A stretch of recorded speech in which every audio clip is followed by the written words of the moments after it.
My sister wished the worst kind of violence imaginable on me, saying I deserved it for being so selfish. I kicked her out of my house. She said the full thing, but I can't write it out because the words still make me sick 3 years later. She wished violence on me, the worst kind of violence a person can wish on another person. And she said it in my own kitchen in the house I was letting her live in rent-free. My sister Danielle had moved in with me 8 months earlier after her boyfriend kicked her out of his apartment. She showed up at my door with 2 suitcases and mascara running down her face, and I let her in without asking questions. I gave her my spare bedroom. I told her she could stay as long as she needed to get back on her feet. I didn't ask for rent because she didn't have a job. I bought groceries for both of us. I paid all the bills. I drove her to job interviews when she finally started applying to places after 5 months of sitting on my couch watching television. I thought I was being a good sister. I thought she appreciated it. The argument started because I asked her to help pay the electric bill. Just the electric bill, nothing else. I showed her the amount and said it was higher than usual because she left the air conditioning running all day while I was at work. I wasn't yelling. I wasn't being mean. I just asked if she could cover this one bill since she had finally gotten a part-time job at a clothing store. Danielle exploded. She said I was treating her like a burden. She said I was throwing her situation in her face. She said I always thought I was better than her because I had a house and a career and she had nothing. I told her that wasn't true. I told her I just wanted her to contribute something small now that she had income.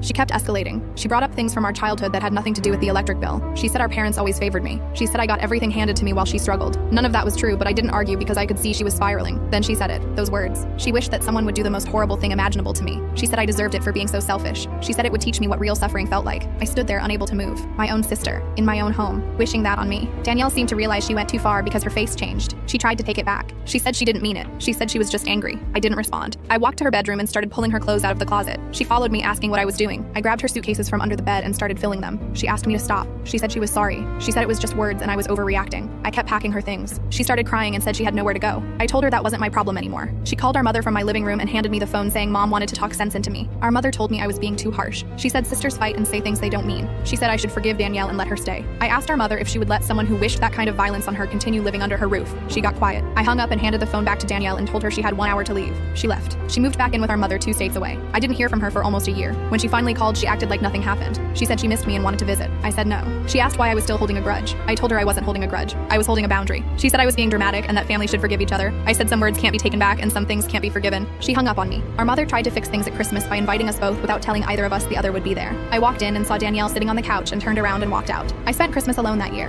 and it was more peaceful than any holiday I had spent with my sister in years. Danielle got married last spring. I wasn't invited to the wedding. Our mother called me upset, asking why I couldn't just let it go for one day. I told her I let it go a long time ago. Letting go meant accepting that my sister was not someone I wanted in my life. It didn't mean pretending she never said what she said. It didn't mean showing up to her wedding and smiling for pictures like everything was fine. Our mother said I would regret this when I was older. I said I would rather regret keeping my distance than regret letting someone who wished violence on me back into my life. Danielle sends me messages sometimes, birthday wishes, holiday greetings, random updates about her life. I read them and I don't respond. She told our mother she doesn't understand why I won't forgive her, but I think she does understand. I think she knows exactly why. She just doesn't want to admit that words have weight, and some words are heavy enough to crush a relationship forever. I still have a spare bedroom in my house. It stays empty now. I like it that way.